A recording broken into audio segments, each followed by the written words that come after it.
Microsoft Excel, আমরা Microsoft Excel সবাই কাজ করি। আর যারা বিশেষ করে সেলসে আছেন তাদের তো প্রচুর অ্যানালাইসিস করতে হয় এবং তাদের খুব ভালো এক্সেল জানতে হয়। হ্যাঁ, তো এখানে আপনারাও ধরতে পারবেন খুব সহজেই, যেহেতু আপনারা এক্সেলে কাজ করেনি। যেমন পাওয়ার বিআই আর এক্সেল, একটু আগে জাস্ট আপনাদের একটা প্রশ্ন ছিল এরকম যে এক্সেল আর পাওয়ার বিআই জাস্ট এই দুই একটা জাস্ট কম্পারিজন, মানে এরকম একটা প্রশ্ন ছিল আপনাদের কারোর। অ্যাডভান্সড এক্সেল এটা হচ্ছে গ্রিন আর পাওয়ার বিআই অরেঞ্জ। আবার এক্সেলে কিছু কিছু আলাদাভাবে পাওয়া যায় যেটা পাওয়ার বিআইতে পাওয়া যায় না, আবার পাওয়ার বিআইতে পাওয়া যায়, এক্সেলে পাওয়া যায় না। আবার কিছু কিছু কম্পোনেন্ট আছে বা টপিক আছে যেগুলো পাওয়ার বিআই এবং এক্সেল দুই জায়গাতেই একইভাবে কাজ করে, একই জিনিস একইভাবে কাজ করে। যেমন অ্যাডভান্সড এক্সেলের ক্ষেত্রে কি কি আছে? পিভট টেবিল, পিভট চার্ট, পাওয়ার ম্যাপ, পাওয়ার ভিউ, ভিবিএ ইত্যাদি ইত্যাদি। এগুলো হচ্ছে পাওয়ারফুল ফিচার এক্সেলের, আর অন্যান্য ফাংশনের কথা নাই বললাম। এক্সেলে আরো কিছু ফিচার আছে খুব ইম্পর্টেন্ট, যেমন power query, power pivot, calculation and measures, অর্থাৎ যে ডেটা অ্যানালাইসিস এক্সপ্রেশন একটু আগে আমি যেটা বললাম দ্যাটস। তাহলে দেখেন এগুলো কিন্তু বেশ অ্যাডভান্স লেভেলের এক্সেল ফিচার। পাওয়ার কোয়েরি এগুলো বিল্ট ইন, কিন্তু একেবারেই মাইক্রোসফট এক্সেলের সাথে একদম বিল্ট ইন পাওয়ার কোয়েরিটা। পাওয়ার পিভট একদম বিল্ট ইন, আপনি এক্সেল ইনস্টল করলে একদম রেডিমেড পেয়ে যান, এটা আলাদা কিচ্ছু ইনস্টল করতে হয় না। অর্থাৎ এই যে এইখানে যেগুলো আছে না, একেবারে বিল্ট ইন আপনি পেয়ে যান মাইক্রোসফট এক্সেলে।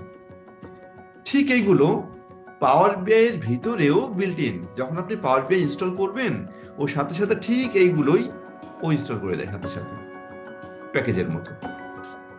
আর পাওয়ার বিআইতে আরো কিছু ফিচার আছে, যেমন রিপোর্ট ভিউ, যেটা শুধুমাত্র পাওয়ার বিআইতে আছে, এক্সেলে নেই। কাস্টম ভিজুয়ালাইজেশন টুল, হ্যাঁ, কিছু এক্সেপশনাল কিছু ভিজুয়ালাইজেশন আছে যেগুলো শুধু পাওয়ার বিআইতেই পাওয়া যায়। পাবলিশিং অ্যান্ড কোলাবোরেশন, এটা শুধুমাত্র পাওয়ার বিআইতে হয়। অর্থাৎ এই হচ্ছে কম্পারিজন, যে অ্যাডভান্সড এক্সেল, পাওয়ার বিআই আর কোনগুলো দুই জায়গাতেই পাওয়া যায়। এখানে কারো কোনো প্রশ্ন থাকলে একটু বলতে পারেন। এখন এর মাধ্যমে যেটা বুঝতে পারছি যে পাওয়ার বিআইটা অ্যাডভান্স এক্সেলের থেকেও এক ধাপ এগিয়ে, বা এই যে যেমন এই যে রিপোর্ট ভিউ, এটা তো আপনি পাচ্ছেন না। মেইন বিজনেস ইন্টেলিজেন্স রুল যে টুল, যেটা তার কাজই হচ্ছে রিপোর্ট প্রেজেন্ট করা, রিপোর্টের মাধ্যমে প্রেজেন্ট করা, অর্থাৎ রিপোর্ট ভিউ যেটা, এইটা হচ্ছে ইউনিক এবং সবচেয়ে মোস্ট পাওয়ারফুল ফিচার হচ্ছে এটা। এবং পাবলিশিং অ্যান্ড কোলাবোরেশন, পাবলিশ করলাম যে ওয়ার্ল্ডে যেখানেই থাকুক আমার সিএফও, উনি ওইখানে বসে আমার রিপোর্ট দেখবেন, যেটা আমি কিন্তু এক্সেলে পাচ্ছি না। এটা বলে যে কাস্টমাইজ করে রিপোর্টটা ভিউ করা যায়, এটা আসলে সিকিউরিটি, রাইট। আর কাস্টম ভিজুয়ালাইজেশন যেটা, এটা জাস্ট চার্ট। তো এটা এমন কিছু না যে আমার এই চার্টটা ইউজ করতেই হবে, এখানেও অনেক চার্ট আছে মাইক্রোসফট এক্সেলে।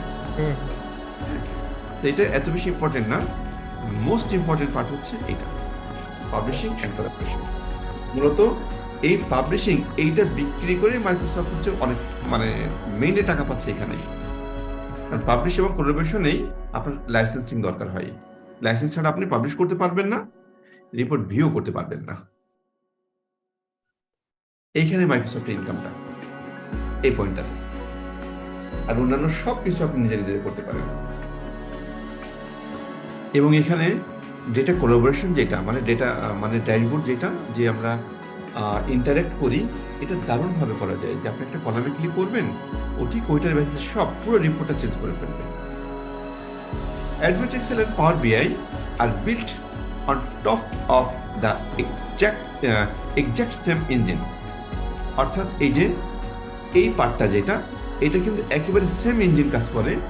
অর্থাৎ মাইক্রোসফট এক্সেলের যেই ফিচার পান, পাওয়ার পয়েন্টে একদম সেম জিনিসটা।